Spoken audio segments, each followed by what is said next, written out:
මම සතුටු වෙන්න එපා. දැන් මගේ අසතුට ගැනයි මම මේ කියන්නේ. ෆ්‍රන්ට්ලයින් සංගීත කණ්ඩායම තාම තියෙනවද?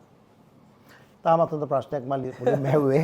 එතකොට ඒ කාලේ මීට අවුරුදු 8කට වගේ කලින් වගේ වෙනකන් විතර යම් කිසි ක්ලාස් එකක් තිබ්බ මේ ඩිනර් ඩාන්ස් කියන කලාවේ. ඒවල හැබැයි මං ඕනම දෙයකට ඇඩප්ට් වෙන හොඳ දේවල් වලට. හැමෝගෙම නම් කියන්න හැම්බෙන්නේ නැහැ. ඒක නිසා තරහ වෙන්න එපා මාත් එක්ක.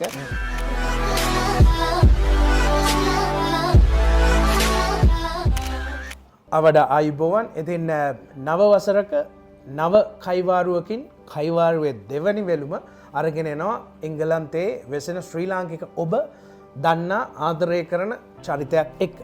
හැබැයි හැමදාම් වගේ මම කැමති අපි දැනගෙන හිටියත් දන්නේ නැති අය වෙනුවෙන් මේ චරිතය අඳුනගන්න. ඒ හින්දා අපි චරිතය කවුද කියලා ඉස්සෙල්ලා කියලා. මුලින්ම ආයුබෝවන් මල්ලි. ආයුබෝවන්යි. මාගේ ඉතින් නම මං හිතන්නේ මාව දන්න ගොඩක් අය දන්නවා. චමීර දොන්දීනු. කෙටි හැඳින්වීම දුන්නොත් මම කලාකාරයෙක් සහ ක්‍රිකට් ක්‍රීඩකයෙක් සහ ඔයාලා හැමෝගෙම හොඳ මිත්‍රයෙක්. ඒ වගේම චමිරාය මම අද අරගෙන ආවේ මේ සාකච්ඡාව කරන්න ඓතිහාසික තැනකට එක්තරා විදිහට. ඒ ගැන තැනගෙනත් ඉතා ඉක්මනින් අපි කියමු. මේක ඇවිල්ලා මල්ලි ක්‍රෝලි වල තියෙන්නේ H කියන රෙස්ටෝරන්ට් එක. මම හිතන්නේ මම යන ක්‍රෝලි වල තියෙන පරණම බිල්ඩින් එක කිව්වොත් ඉන්න රෙඩි. ඉතින් එහෙම තැනක ඉඳන් තමයි නව වසරේ මේ සාකච්ඡාව ඔබ වෙනුවෙන් අරගෙන එන්නේ. එහෙම අරගෙන එනකොට මං හිතනවා හැමදාම අපි අහන ප්‍රශ්න ඇහුවොත් මේ වැඩේ කම්මැලි. ඒ හින්දා අපේ පපුව ඇතුලේ කැකෑරෙන ප්‍රශ්න තියෙනවා සමහර වෙලාවට අපි අහන්න කැමති නැහැ. ප්‍රසිද්ධිය අහන්න කැමතිත් නැහැ. හැබැයි මම කැමති එහෙම ප්‍රශ්නයක් අහන්න. දැන් කලාකරුවෙක් අපි දන්නවා නායකත්වය දෙන්නේ ෆ්‍රන්ට්ලයින් සංගීත කණ්ඩායමට. හැබැයි ෆ්‍රන්ට්ලයින් සංගීත කණ්ඩායම අපි දකිනවා සමහර අය අහනවා මගෙන් පෞද්ගලිකව අහලා තියෙනවා ෆ්‍රන්ට්ලයින් සංගීත කණ්ඩායම තාම තියෙනවද? තාමත් හොඳ ප්‍රශ්නයක් මල්ලි මුලින්ම ඇහුවේ. ඒකට කෙටි උත්තරයක් දෙනවා නම් සංගීත කණ්ඩායම තාම තියෙනවා සහ ඉදිරියටත් තියෙනවා. අනාගතෙත් තියෙයි. ඒ කියන්නේ මට කරන්න පුළුවන් තාක් කරලා මට බැරි වෙන කාලයකට මම ඊළඟ පරම්පරාවකට අනිවාර්යෙන් බාර දෙන දෙයක් තමයි මේ සංගීත කණ්ඩායම. මොකද මට කියලා අයිති කරගෙන තියාගන්න එකක් නෙමෙයි. අපේ බන් දන්නවා ඔය ප්‍රශ්න අහන්න හේතුව මොකක්ද කියලා. ඕකේ නිදන් කතාව මේකම. දැන් මම මේ රටේ අවුරුදු 25ක වගේ කාලයක් තිස්සේ ඩිනර් ඩාන්ස් මියුසික් එක ගොඩක් හැපිච්ච කෙනෙක්. එතකොට ඒ කාලේ මීට අවුරුදු 8කට වගේ කලින් වගේ වෙනකන් විතර යම් කිසි ක්ලාස් එකක් තිබ්බ මේ ඩිනර් ඩාන්ස් කියන කලාවේ. ඒ කියන්නේ ඒ කාලේ ඇත්තටම හොඳ රෙපියුට් එකක් දෙනවා ඕගනයිසර්ස්ලා. ඔයාලා මෙන්න මේ ටික ප්ලේ කරන. එයාලා කොටිම චා වෝස් රොක් ඇන්ඩ් රෝල් බැලඩ්ස් ඔය ඔක්කොම බයිලා ඔය ඔක්කොම ප්ලේ කරනවා. හැබැයි එයාලා ඒ ඩිනර් ඩාන්ස් එකට මල්ලි මාස ගානකට කලින් ඒ සින්දු වලට අනුකූලව ප්‍රැක්ටිස් කරලා ඩාන්සින් ඔක්කොම බලාගෙන තමයි කපල්ස් ඇවිල්ලා නටලා බාහිර ක්ලාස් එකකට මේ ඩිනර් ඩාන්ස් කියන කලාව ඒ කාලේ තිබුණා. ඔබ මේ කතා කරන්නේ ප්‍රේක්ෂකයන්ගේ සූදානම මේ වැඩේ වැළඳ ගන්න කලින්. ලස්සනට තිබුණා. ඒ කියන්නේ ඉතාලම මං කියන්නේ දැන් වෙලා තියෙන කතන්දරේ මං කියන්නේ දොස් කියනවා නෙමේ. නමුත් මම සතුටු වෙන්න එපා. දැන් මගේ අසතුට ගැනයි මම මේ කියන්නේ. දැන් ඩිනර් ඩාන්ස් එකක් ප්ලේ කරන්න ගියාම තුන්වෙනි සින්දුවේ ඉඳන්ම කියන්නේ බයිලා ගහන්න බයි. ඒකට තුන්වෙනි සින්දුවේ ඉඳන් ෂෝ එකේ වෙනකම් බයිලා ගහන එක ඒක ඇත්තටම මම ඒකට මං එච්චර සතුටු නෑ මල්ලි.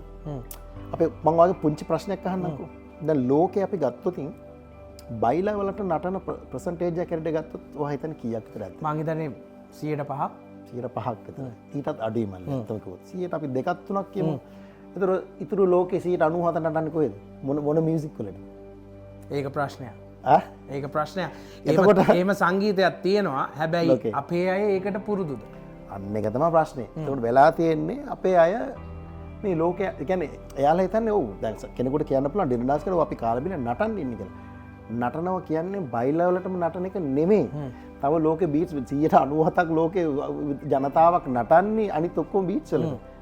එතකොට ඒවටත් නටන අපේ ප්‍රශ්න වෙලා තියෙන්නේ අපේ මිනිසුන්ට ඒවට නටන්න දන්නේ නැති ප්‍රශ්නේ. 6-8 සින්දුවකට ඕන මිනිහෙකුට ඇඟපත හොලවන්න පුළුවන්. නමුත් මම කියන්නේ පහත දාලා කතා කරනව නෙවෙයි. මම මේ කියන්නේ ඇත්ත සිචුේෂන් එක.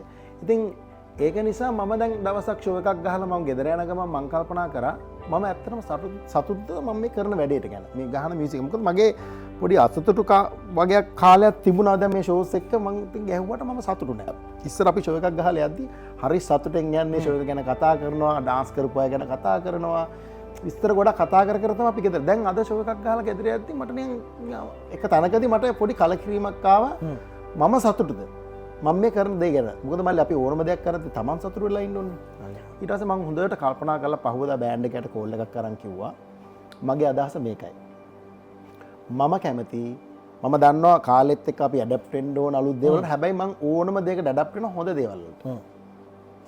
මට සෙට් වෙන්නේ නැති දේවල් නම් හෝ ඒක හරිම දේ නෙමෙයි නම් මම ඇඩප්ට් වෙන්නේ ඒක කොච්චර අලුතෙන් ආපු දෙයක් වුණත් මම ඇඩප්ට් වෙන්නේ නැහැ. මම ඒකට කැමති නැහැ. ඒක මගේ විදිය. සමහරක් කට්ටියක වෙන විදිහට ගන්නත් පුළුවන්. ඉතින් මම බෑන්ඩ් එකේ කට්ටියට කතා කරලා මම කිව්වා මේකයි කතන්දරේ. මට පොඩි කලකිරීමක් තියෙනවා මේ ඩින ඩාන්ස් ප්ලේ කිරීම සම්බන්ධයෙන්.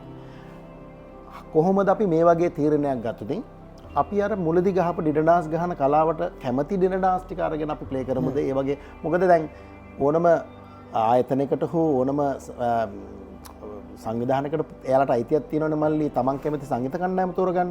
ඉතින් ඒ වගේම අපිටත් අයිතියක් තියෙනවා අපි කැමති ඩින ඩාන්ස් එක තෝරගන්න. සහමනත් අපිට කියන්න අපේ රෙපිට එක මේක ඔයාලා කැමතිද අපිව ගන්න. එතකොට කැමති නම් ඔයාලට ෆ්‍රන්ට් ලයින් සංගීතාව ගන්න පුළුවන්. නැත්තම් නොගෙන ඉන්න පුළුවන්. ඒක කිසි ප්‍රශ්නයක් නැහැ. ඉතින් අන්න එතන තමයි මම ඉන්නේ නැතුව සංගීත කණ්ඩායම නවත්තලා නෙමෙයි. ඉතින් අපිට ඉස්සරහටත් වැඩ වගේ කතා කරලා තියෙනවා. ඒවා වෙනවා. හැබැයි ඒවා වෙන්නේ අර මං කිව්වර මම කැමති කලාවට සෙට් වෙන ෂෝස් වලට විතරයි අපි සහභාගී වෙන්නේ. මං හිතනවා ඔබටත් මටත් එක්තරා විදිහක අපිට තිබිච්ච ප්‍රශ්න වලට උත්තර ටික උතන හම්බුණා කියලා. හැබැයි ඒ එක්කම තව ප්‍රශ්නයක් තියෙනවා. දැන් ඩින ඩාන්ස් ගැන අපි කතා කරන්නේ. ඩින ඩාන්ස් කියන්නේ එක කොටසක් විතරයි. ප්‍රාසංගික වේදිකාව ඊට වඩා විශාලයි. එතකොට ප්‍රාසංගික වේදිකාවේ අපි කියන්නේ දැන් අපේ වචනෙන් කියනවා කොන්සර්ට්ස් කියලා. එතකොට ඒ වගේදී ෆ්‍රන්ට් ලයින් සංගීත කණ්ඩායම අපි දැකලා තියෙනවා. හැබැයි මෑතකදී අපි දකිනවා වෙනසක්. ලංකාවේ ප්‍රවීණ සංගීතවේදී වෙච්ච සුරේෂ් මාලියද්ද ඕගොල්ලොන්ගේ එක්ක සම්බන්ධ වෙනවා. එහෙම නැත්නම් ඕගොල්ලෝ එයා එක්ක වැඩ කරනවා. ඒක හින්දා ෆ්‍රන්ට් ලයින් සංගීත කණ්ඩායම තව දුරටත් නැහැ කියන හැඟීමකුත් සමාජගත වුණාද කියලා කට්ටිය අහනවා. අපි මෙහෙම කිව්වොත් නිවැරදි මල්ලි. සුරේෂ් මාලියද්ද කියන ලංකාවේ ඉන්න නම්බර 1 සංගීත අධ්‍යක්ෂකවරයෙක්. ඔහු අපේ යම් කිසි තියෙන දක්ෂතාවයන් දැකලා අපිව ඇත්තටම එතුමා අපිට ආරාධනා කරාවිල්ලා එයත් එක්ක වැඩ කරන්න කියලා. ඒ වගේ කතන්දරයක් තමයි තියෙන්නේ. ෆ්‍රන්ට් ලයින් සංගීත කණ්ඩායමෙත් ඔව් කොන්සර්ට් අපි ගැහුවා.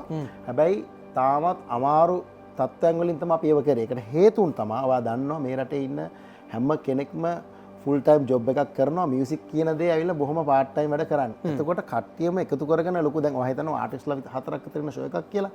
ඔයා දන්නවා මම වැඩ කරන පිළිවෙල. මට ඒ වැඩේ හරියටම වෙන්න ඕනේ. එතකොට ඒ වැඩේ වෙන්න සංගීතමය පැත්තෙන් වෙද්දී ඒ ප්‍රැක්ටිස් කරන කාලය අනමන ඒවා අනිවාර්ය කමිට්මන්ට්ස් 100% දෙන්න ඕනේ. හැබැයි අපේ සංගීත කණ්ඩායමේ ඉන්න සමහරක් මෙම්බර්ස්ලා 100% ඒ කමිට්මන්ට්ස් දෙන්න අමාරුයි. රැකියාව ඒක මට තේරෙනවා. ඉතින් අර ඩින ඩාන්ස් එකක් ගහනවා වගේ නෙමෙයි කොන්සර්ට් එකක් ගහද්දි. ඉතින් ඒක නිසා තමයි විශේෂම සහ සුරේෂ් අයියා කතා කරපුවාම ඉතින් ඒක කොහොමත් ඊට වඩා කියන්නේ වෙනම ලෙවල් එකක් නේ ඒක. ඉතින් ඒක නිසා ඒකට බොහොම කැමැත්තෙන් අපේ සංගීත කණ්ඩායමේ මෙම්බර්ස්ලාත් එකතු වෙනවා සහභාගී වෙනවා. හැබැයි එයත් එක්ක අපි ප්ලේ කරන්නේ අර ආටිස්ට්ලා විතරක් සිං කරන ආටිස්ට් බැකින් තියෙන කොන්සර්ට් ඒවා තමයි අපි අත්තම සුරේෂ් අයත් එක්ක කරන්නේ. සහ ෆ්‍රන්ට් ලයින් සංගීත කණ්ඩායමට දැන් ආටිස්ට්ලා දෙන්න 3 දෙනෙක් කෙන ඩින ඩාන්ස් හෝ ඒ වගේ ඒවා තියෙන්නේ. එතකොට බෑන්ඩ් සෙෂන් උත් තියෙනවා. ඒවා අපි ඉදිරියටත් කරගෙන යනවා. නමුත් අර ආටිස්ට් බැකින් විතරක් තියෙන කොන්සර්ට් අනිවාර්යයෙන්ම අපි කරන්නේ සුරේෂ් අයත් එක්ක පමණයි ඉස්සරහට. මං හිතන්නේ ඒ ප්‍රශ්නටත් ඔන්න උත්තර ටික හම්බුණා. එතකොට අපි දන්නවා ෆ්‍රන්ට් ලයින් සංගීත කණ්ඩායම ඒ අපේ දැකපු විදියටම ඒ රහ ඒ විදියටම ඉදිරියට අරගෙන යනවා කියන එක. හැබැයි ඒකම අර ඔයා කිව්වා වගේ කාලෙන් කාලට දේවල් වෙනස් වෙනවනේ. සම්ප්‍රදායත් එහෙම තමයි. ෆ්‍රන්ට් ලයින් සංගීත කණ්ඩායමේ මොනවා හරි වෙනස්කම් වෙලා තියෙනවද? එහෙම නැත්නම් වෙනස්කම් කරන්න බලාපොරොත්තු වෙනවද? මුල් කාලේ ඉඳන්ම ෆ්‍රන්ට් ලයින් සංගීත කණ්ඩායම පටන් ගත්ත පළවෙනි දවසේ ඉඳන්ම වෙනස්කම් කරපු කෙනෙක් තමයි මම. කියන්නේ මම ගැන කියනවා නෙමෙයි අපි ඇත්තටම හැමෝම එකතු වෙලා ෆ්‍රන්ට් ලයින් සංගීත කණ්ඩායමේ පළවෙනිම වෙනස්කම තමයි මියුසික් වයිස් කොහොමත් වෙනස් කරලා තියෙන එක රසිකයෝ දන්නවා. අනිත් කරපු ලොකුම වෙනස්කම තමයි මල්ලි මේ රටේ ඉස්සර මං වාට කිව්වා වගේ ඩින ඩාන්ස් වෙනම ලෙවල් එක තිබ්බනේ. හැබැයි එක තැනක් තිබුණ හැමදාම දුර්වලකමක් තිබිච්ච. ඒ තමයි ලයිටිං LED ස්ක්‍රීන්. එතකොට ලංකාවේ විතරලා යනවා. හැබැයි මේ රටේ කිසිම තැනක එහෙම හරියට ලයිටිං LED ස්ක්‍රීන් නමන පාවිච්චි කරලා තිබුණේ නැහැ. ෆ්‍රන්ට් ලයින් ගාපු පළවෙනිම ඩින ඩාන්ස් එක පටන් ගත්තේ ඒ අඩුපාඩුකම් ඔක්කොම හදාගෙන. LED ස්ක්‍රීන් දාලා පළවෙනි එංගලන්තේ ඩින ඩාන්ස් එකක් කරේ ලංකාව ශ්‍රී ලංකන් බෑන්ඩ් එකක් LED ස්ක්‍රීන් එකක් එක්ක ප්‍රොපර් ලයිටිං සිස්ටම් එකක් දාලා ෆ්‍රන්ට් ලයින් සංගීත ගන්න. අද කියන්න සතුටුයි LED ස්ක්‍රීන් එක ප්‍රොපර් ලයිටිං සිස්ටම් එක නැති ඩින ඩාන්ස් එකක් තියෙනවා. හරි අඩි. ඉතින් ඒක මට මාර සතුටුයි. මොකද වෙනසක් කරන්න පළවෙනි අඩිය තිබ්බ මිනිස්සයා හැටියට අද ඒ වෙනස දැක්කම මට හරි සමහර කට්ටිය දන්නෙත් නැති ඇති මේ දේවල්. පළවෙනි LED ස්ක්‍රීන් එක කරන්න ඇත්තටම මට සහායක දුන්නේ චවින්ද මුණසිංහයි ජයන්ත පෙරේරා. එතකොට ඇත්තටම අපි තුන්දෙනාට දැන් අපිට කරන්න උමනවා තියෙනවා. දැන් අපි සමහරක් දේවල් දන්නෙත් නැහැ. බඩු ගන්න සල්ලිත් නැහැ. අපි සල්ලි හොයන්න කරපු දේවල් වල දන්නවනේ LED ස්ක්‍රීන් ගන්න හිතා ගන්න බෑ. මම හිතන්නේ ජයන්ත අයියයි චමින්දටයි මතක් වී මේක බලනවා නම් අපි මොනතරම් කට්ටක් කෑවද කියලා. කට්ටක් කාලා කොහොම හරි කරලා එදා දවසේ පළවෙනිම ඩාන්ස් එකත් මතක් කරන්න ඕන ෆ්‍රන්ට්ලයින් සංගීත කණ්ඩායම ප්ලේ කරමු ආනන්දින් ඩාන්ස් එක. එතකොට ප්‍රෙසිඩන්ට් හිටියේ භූමින්ද අයියා. භූමින්දටත් ලොකු මොනවත් තියෙන ඕන වෙලාවක හොඳ වෙනස් වීම කරන්න සහ ඒකට බොහොම කැමැත්තක් තියෙන පුද්ගලෙක්. එයාත් මට කිව්වා මල්ලි කරපන් ඕන දෙයක් කියලා. ඊට පස්සේ ගිහලා ඔක්කොම සෙට් කරලා LED ස්ක්‍රීන් එක වේව කරලා LED ස්ක්‍රීන් එක වැඩ කරන්නේ. ලොකු ප්‍රශ්නයක්. මොකක් හරි කොහරි කොනක පොඩි මිස්ටේක් එකක් හොයා ගන්න බෑ. අපි ඔක්කොම පැනික් කියලා ඉදී අපේ වෙලාව කොච්චර හොඳද කිව්වොත් එදා ලංකාවේ ඉඳන් ඇවිල්ලා හිටියයි ඩිනර් ඩාන්ස් එකට ලංකාවේ ඉහළම ගණේ LED ස්ක්‍රීන් සම්බන්ධව වැඩ කරන අයිතිකරුවෙක් එතෙන්ට. භූමින්දා හිතවත් යාළුවෙක්. මම එතුමාගේ නම දන්නේ නැහැ ඇත්තටම. භූමින්දා ටක් ගාලා දැනගත්තා. භූමින්දා ඇවිල්ලා කිව්වා ඕන ප්‍රශ්නයක් තියෙනවා මල්ලි මූට කතා කරන් කියලා. අයියට කිව්වා එයාගේ ටෙක්නිෂියන් එක ලංකාව කතා කරලා එවෙලම over the phone වැඩේට සොලියුෂන් එක පොඩි මොකක් හරි මිස්ටේක් එකක් වෙලා තිබුණේ හරි ගස්සලා ඒ වගේ ගොඩාක් කටු කාලා තමයි අපි මේක පටන් ගත්තේ. අද බලපුවාම අද දකිද්දි ලොකු ස්ක්‍රීන් එකල ගහලා දකිද්දි මට හරි සතුටුයි. මොකද මේ චේන්ජ් එකට පළවෙනි අඩිය තිබිච්ච මිනිස්සයා නිසා. ඉතින් ඒක මම හිතන්නේ ඇත්තම කතාව අද ශමිරයි කිව්වා වගේම එහෙම නිෂ්පාදනයක් නැති ඩිනර් ඩාන්ස් එකක් අපිට දකින්න හම්බෙන්නෙම නැහැ. ඒ වගේම මේ කතාව ඇතුළේදී සංගීත කණ්ඩායම මතක් කරනවා වගේම මේ අවසානයේ අපිට තියෙන්න පුළුවන් පිටිපස්සේ ලස්සන දේවල්. ඒ වගේම සංගීත කණ්ඩායම වේදිකාව මත ඉන්නත් පුළුවන්. සංගීත භාණ්ඩත් තියෙන්න පුළුවන් මිලාදික දේවල්. හැබැයි ශබ්ද පරිපාලනයේ සද්දේ කනට රහ දෙන ආලය දෙන්නේ එතන. ඒ දෙන චරිතය අපි අනිවාර්යෙන් මතක් කරන්න ඕනේ. ඒ වෙන කවුරුත් නෙමේ ටිරෝන් පෙරේරා මාත් එක්ක එදා කාලේ ඉඳන්ම ඉන්න කෙනෙක් වා දන්නවා මල්ලි. ඉතින් ටිරෝන් කියන්නේත් මේ සෙල්ලම් පුරක් නෙමේ සද්ද නැති විදිහට ලෝක ප්‍රසිද්ධ ගායක ගායිකාවන්ට සංගීත කණ්ඩායම් වලට සවුන්ඩ් ඉන්ජිනර් කෙනෙක් හැටියට වැඩ කරපු කෙනෙක්. නමුත් ඔහුගේ අද කමිට්මන්ට්ස් නිසා අපිත් එක්ක එකතු වෙලා දිගට වෙන්න. මොකද අරයා ලොකු ටුවර් කරන වැඩ කරන්නේ යන්නේ නැහැ තවදුරටත්. ලංකාවේ සංගීත කණ්ඩායම් සහ ලංකාවේ ගායක ගායකා දන්නවා ටිරෝන් කියන්නේ කවුද කියලා. සමහරක් එංගලන්තේ කට්ටිය දන්නේ නැහැ. එංගලන්තේ කට්ටිය අපිටත් කියලා දෙන්නවා සවුන්ඩ් කරන්නේ මේමයි සද්දේ මේමයි හරියමයි කියලා. නමුත් එයාට ඒ ගැන ඉතින් මම ආගියු කරන්න යන්නේ නැහැ. මොකද තේරුමක් නැහැ කියලා. මොකද ආගියුමන්ට් එකකට යන්න හෝ සබ්ජෙක්ට් එකක් ගැන කතා කරන්න ඒ කෙනා ගැන දැනුමක් තියෙනවා කියලා අපි දැනන් ඉන්න ඕනේ. ඒක තමයි බොහොම ස්වීට් ඇන්ඩ් ෂෝට් වචනයක් කියලා මම මාරුලා යනවා අතට.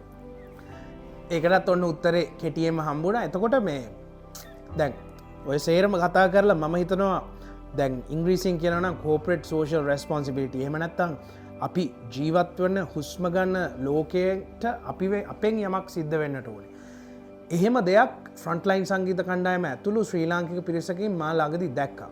මට ඇත්තටම ඇස් දෙකෙන් දකින්නට වාසනාව හම්බුණා. ඒ වැඩේ ගැන අපි කියන්නට ඕනේ. rise up ශ්‍රී ලංකා. ලංකාවේ ගම් වතුරෙන් අසරණ තත්ත්වයට පත්වෙච්ච අපේ සහෝදර සහෝදරයෝ වෙනුවෙන් අපි ලොකු ප්‍රසංගයක් කරා. අතන මේක ෆ්‍රන්ට්ලයින් සංගීත කණ්ඩායම නෙමෙයි කරේ. මේකේ මූලික උනේ හැමෝගෙම නම් කියන්න හම්බෙන්නේ නැහැ. ඒ නිසා තරහ වෙන්න එපා මාත් එක්ක. මේක ඇත්තට මූලික එකතු උනේ මමත් මංජුලා අක්කත් රුක්ෂාන් අයියත් අපි තුන්දෙනාට එකතු වුණා. අපි තුන්දෙනාගේ හිතවත් අය ගොඩාක් කට්ටිය වෙලා සපෝට් කරලා තමයි මේ වැඩේ කරේ. ඒකට තවත් ස්තුතිවන්ත වෙන්න ඕනේ ක්‍රිස්ටල් ග්‍රෑන්ඩ් හෝල් එක. මල්ලි සාමාන්‍යව දන්නා කීයක් විතර යනවාද කියලා ඒ හෝල් එක 6කට ගන්න. ඉතින් ඇත්තටම අපිට ඒක නිකන් හැමුනේ. අපිට ෆුල් ස්පොන්සර්ෂිප් එකක් දුන්නා. ඒකට ස්තුතිවන්ත කියනවා රංජිත් අයියට. රංජිත් අය තමයි ඒක කතා කරලා හෝල් එකත් එක්ක අපිට ලබා දුන්නේ. ඒ වගේ අපිට ගොඩාක් සහායක දුන්නා. ඒ වගේම සංගීත කණ්ඩායම්. එක්සිට් සංගීත කණ්ඩායම, ভাইබ්‍රේෂන් සංගීත කණ්ඩායම, ස්කයි හයි සහ ෆ්‍රන්ට්ලයින්. ඒ හැමෝම සහ ඔයා මල්ලි ඔයා මට මතක් කරන්න ඕන. ඉතාමත් අසනීප තත්ත්වෙන් ඉඳලා හොස්පිටල් එකේ ඉඳලා එදාට කලින් දවසේ මම හිතන්නේ හොස්පිටල් එකෙන් එළියට ආවේ. නමුත් මට ඔයා කතා කළා අයියේ මං ඔයාලට වචනයක් දුන්නා. මම මොන තරම් අපහසුතාවයන් තිබ්බත් මං අමාරුවෙන් හරි මං එනවා කියලා. මොනවාද මේ සතයක්වත් ඔයා ඉල්ලුවෙත් නැහැ. ඉල්ලුවට දෙන්නෙත් නැහැ. බොහොමත්ම ස්තුතියි. ඔයාගේ දැක්විච්ච දායකත්වය සහ ටිරෝන් පෙරේරා සවුන්ඩ් ඉන්ජිනර් ඒ වගේ මතක් කරන්න ඕනේ.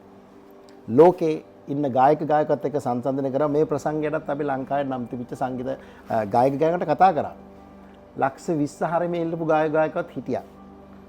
හැබැයි කියන්න ඕන බාචි සුසාන් සහ රදිකා එතකොට දුමාල් අපේ මනමාලන් කිසිම කෙනෙක් දාම් කදනාරච්චි ඔව් දාම් කදනාරච්චි කිසිම කෙනෙක් මුදලක් ගැන කතාවත් කරේ නැහැ. බාචි උනත් කිව්වේ මල්ලි වලට පුළුවන් ගාන දෙන්න කියලා විතරයි. තාමත් ගරු කරන්න ඕනේ ඒ වචනවලට. සහ ඒකේ රෙස්පෙක්ට් එක හැමදාම තියෙන අපේ ලංකාවේ මිනිස්සුන්ට කරදරයක් කළා මේක කරන නිසා අපි එනවා කිසි ප්‍රශ්නයක් නැහැ කියලා ඒ ගායක ගායකයා කිව්වා. ඉතින් ඒ රෙස්පෙක්ට් එක අපි දෙන්න ඕන. මොකද වෙන අපි හිතපු ඔය ලොකු ආටිස්ට්ලාට කතා කරපුවාම ලක්ෂ ගණන් සල්ලි ඉල්ලුවා. ලංකාව මෙච්චර ප්‍රශ්න ගොඩක ඉන්නෙදී ලංකාව වෙනුවෙන් සල්ලි උපයන්න තමයි මේ වැඩේ කරේ. ඒ සේරමයි අපි මතක් කරා. හැබැයි හැමදාම මේ අවස්ථාවේදීත් නෙවෙයි හැම අවස්ථාවකම ශමීරයි මං හිතන්නේ අපි වේදිකාවට නැගලා අපිට ඒ දේවල් කරන්න හම්බෙන්නේ අපේ ඉස්සරහා ඉන්න ආදරණීය හදවත් ටික හින්දානේ. අනිවාර්යෙන්. එදා ඒ ආපු අය හින්දා තමයි අපිට මේ වැඩේ සාර්ථක කරගන්න හම්බුනේ. බොහොමත්ම ස්තුතියි අප හැමෝටම. මෙයා මේ ලෑස්ති වෙලා ඉන්නෙත් ඇත්තටම ඒ වැඩේ අවසාන කටයුත්ත කරන්න ඒ මුදල ගිහිල්ලා ශ්‍රී ලංකා මහා කොමසාරිස් කාර්යාලයට බාර දෙන කටයුත්ත කරන්න තමයි චමිරයි සූදානම් වෙන්නේ. ඇත්තටම දැන් ඒක දෙන හින්දා ඒක මට අහන්න පුළුවන්. අපි ඇත්තටම කීයක් දෙනවද? මගේ දැනුමට අනුව මල්ලි පවුන් 17000කට වඩා චුට්ටක් වැඩි එකතු වෙලා තියෙනවා. ශුද්ධ ලාභය. අපි ඒක හැම රුපියලක්ම අපේ ලංකාවේ හයි කමිෂන් එකේ account එකට යන එකතුරු ලංකාවේ government account එකට තමයි යන්නේ. සා ඒ වගේ මතක් කරන්න ඕනේ අපේ cost wise අපිට ගියානේ sound light අරමන ඒ හැම කෙනෙකුටම ඒ හැම මුදලක්ම sponsors ලගේ සල්ලි වලින් තමයි අපි cover කරගත්තේ. tickets වලින් ආපු සල්ලි සේරම තමයි මේ සම්පූර්ණ මේකට යන්නේ. ඒ හින්දා ඔබටත් සතුටු වෙන්න පුළුවන් ඔබත් ලංකාවේ මේ කටයුත්තට සම්මාදම් වුණා කියලා. මේක එකම වැඩේ නෙවෙයි. ඊට කලින් සංගීත ප්‍රසංගයක් වුණා මම හිතන්නේ සතියකට දෙකකට කලින්. ඒ වගේම එංගලන්තේ සහ ස්කොට්ලන්තේ මේ හැම පැත්තකම ඉන්න ශ්‍රී ලාංකිකයන් එකට එකතු වෙලා බඩු යවුව සමහර අය මුදල් යවුව ගිනුමට අද වෙනකොට Tamanගේ පළවෙනි පඩිය අවුරුද්දේ පවුන් 10කින් පටන් ගන්න කියලා ඒ දේ යනවා මහා කොමසාරිස් කාර්යාලය හරහා. සමහර අය බත් වියලා කෑම වෙලා සල්ලි එකතු කරලා ලංකාවට යවන දේවල් වුණා. ඉතින් මේ සේරම වෙනවා අර ප්‍රශ්න මොන දේ තිබුණා ගහ මරාගත්තත් අපි අවසානයේදී ප්‍රශ්නයක් එනකොට අසීරුම තැනක අපි සීරුවෙන් හිට ගන්න. ඕක තමයි අපේ තියෙන ශ්‍රී ලාංකිකකම කියලා සතුටු වෙන්න පුළුවන්. ඉතින් චමිරයි මම වැඩි වෙලා ගන්න ඔයා දැන් යන්නට ඕනේ මහා කොමසාරිස් කාර්යාලයට. ඒ හින්දා ඉදිරියටත් ෆ්‍රන්ට් ලයින් සංගීත කණ්ඩායමටත් ඔයාටත් නව නිර්මාණ කරන්න අලුත් අත්දැකීම් අපේ ප්‍රේක්ෂකයන්ට දෙන්න තව වැඩ කරන්න පුළුවන් වෙන්න කියලා මම ප්‍රාර්ථනා කරනවා. බොහොමත් ස්තුතියි මල්ලි. මම ඒ වගේ ඔයාටත් ප්‍රාර්ථනා කරනවා ඔයාගේ සියලුම ආශාවන් සියලුම බලාපොරොත්තු ඉෂ්ට වෙන්න කියලා. පළවෙනිම ප්‍රසංගයේදීත් මම වේදිකාවේදී මාව මට හැම්බිච්ච මල්ලි කෙනෙක්. පළවෙනි දවසේ මම අනාවකයක් මෙයාට කිව්වා අවුරුදු 3කට කලින්. අද අනාවකේ සාර්ථක වෙලා තියෙනවා. මේ බොහොමත්ම සතුටුයි.